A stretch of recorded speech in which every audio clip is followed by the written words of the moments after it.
Hi and welcome one and all to our video blog. Thank you for joining us. Today with me I have Hash and myself is Jude. And we are here to bring you updates from the maritime sector. Ash, would you like to start? Yes. The first update, we got this information through our source, Sea Trade Asia. It says that India's biggest shipbuilder under state control, Cochin Shipyard Limited, will likely get a valuation boost after receiving orders for 4 vessels from government-owned Shipping Corporation of India Limited. That's good news. Ahead of a proposed initial public offering of shares. Cochin Shipyard, fully owned by the government, received the orders at a time when competing shipyards are struggling for orders during the global slowdown. New orders are not coming, so we need to keep the yard occupied, said a shipping ministry official. On 4th June, Shipping Corporation, India's biggest shipping company, signed a contract with Cochin Shipyard for building 2 anchor handling, towing and supply vessels. The contract has an option for 2 more similar ships. On 9th July, Shipping Corporation signed another deal for 2 platform supply vessels with Cochin Shipyard. The 4 ships are meant to support oil exploration activities along the coast. So that's really good news. Last week we had an exclusive interview with Commodore M. Jitendra, who's the chairman and managing director of Cochin Shipyard. He gives a lot of insight on Cochin Shipyard and the operations. If you would like to see more on that interview, you can log on to www.marinebustv.com.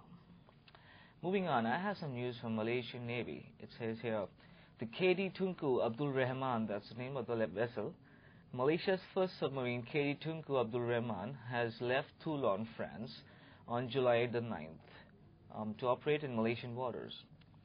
Some interesting features of the submarine is it has a Scorpene. It's a diesel-electric propulsion system. It was built by the French military shipyard at Cherbourg and in partnership with the Spanish naval shipyard Navantia. It has a 35 crew and is commanded by Zulhelmi bin Itnian. I hope I had that correct.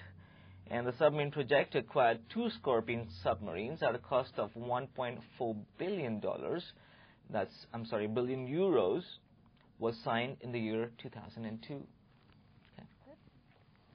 Another update is, this information we got through our source Energy Current.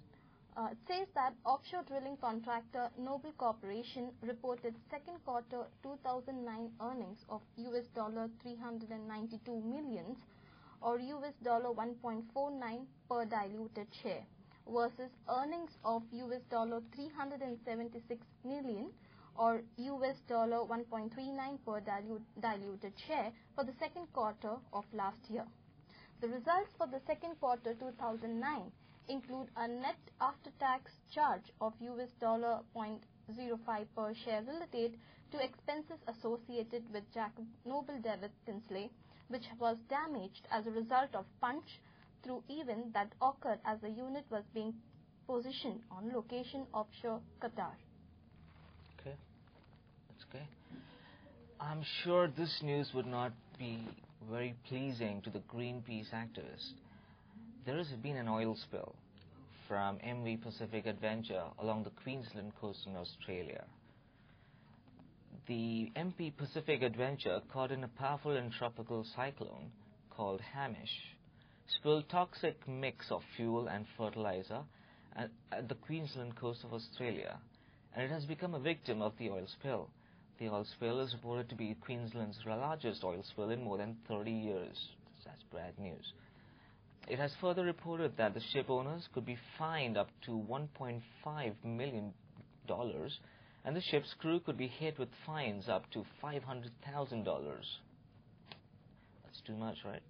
Sampling of the vessel's tanks on March 13 in conjunction with the authorities confirmed the amount of oil spill was a maximum of 42.5 cubic meters. That's equivalent to approximately 42.5 tons. So that's a great deal. It's bad. It's really bad. Well, moving on to our next update. This is again, we got this information through our source, Sea Trade Asia. Says that China has told the Australian government it has sufficient evidence that detained Rio Tinto executives stole state secrets, says AFP writes quoting a senior Chinese official. Vice Foreign Minister He Yafi said he briefed his Australian counterpart Stephen Smith of the development on the sidelines of the non-aligned summit in Egypt last week. Okay. I have some port news from India. The Karaikal port in the east coast of India is now operational, which is really good. It has been operational since April and on completion of phase 1 development. The port is under development in 3 phases since 2006 to operate as a lagoon-type deep water port, connected to sea by an entrance and an access channel, protected by short breakwaters. Phase 2 of port development has already been started. On April 15th, the port berthed the first cargo vessel, MV Beluga Fanfare. It's a heavy-lift, multi-purpose dry cargo vessel carrying 2 cargo cranes, each weighing up to 104 tons for the port. So that's good news for the port. Yeah. Well, this is again one more update stating and showing the earnings. This information we got through a source, Energy Current, says that Hercules Offshore reports second quarter loss. Well, that's really a bad news. It says that drilling contractor Hercules Offshore reported a loss from continuing operations of US $7.6 million or US $0.09 per diluted share on revenues of US $183.7 million for the second quarter of 2009, excluding the effects of non-recurring items, compared with income from continuing operations of US $20 million or US $0.22 per diluted share, also excluding for the second quarter of 2008, also excluding non-recurring items. Again, I have some news from the Ministry of Shipping from India. After the general elections 2009 to the 15th Lok Sabha, the Congress-led UPA assumed office on May 22nd, with Dr. Manmohan Singh as Prime Minister. Shri G.K. Vasan assumed office as Union Minister for Shipping on May 29th. And on July 1st, Shri G.K. Vasan officially released the 100 days agenda for the Ministry of Shipping. I'll quickly run through this. It says, in addition to the public-private partnership, also known as PPP, project for which the concession agreement has been signed today, 5 more PPP projects are likely to be awarded in 100 days. Dredging Corporation of India will be acquiring 3 trailer suction hooper dredgers at an estimated of 1570 crores. A committee set up under the chairmanship of ASNFA to give recommendations on revised policy to guidelines. The entrance of port efficiency is likely to submit its report shortly. Also moving on, the proposal to set up an Indian Maritime Casualty Investigation Cell in the Directorate General of Shipping, Mumbai, to ensure systematic improvement in accidents prevention is under active consideration in the ministry. Okay. All right.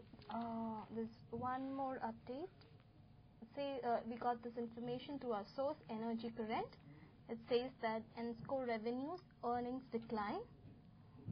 ENSCO's International Incorporated reported second quarter revenues of US $511.6 million, down from US $609.4 million in the second quarter of 2009. ENSCO's diluted earnings per common share from continuing operations were US $1.59 for second quarter 2009 compared to US $1.98 per share in the second quarter of 2008. Thank you, Ash. Well, that's all from here. We'll catch you tomorrow at the same time, same place. And Bye keep for now. visiting our website www.marinebiztv.com. Have a great day ahead. Bye. Bye-bye.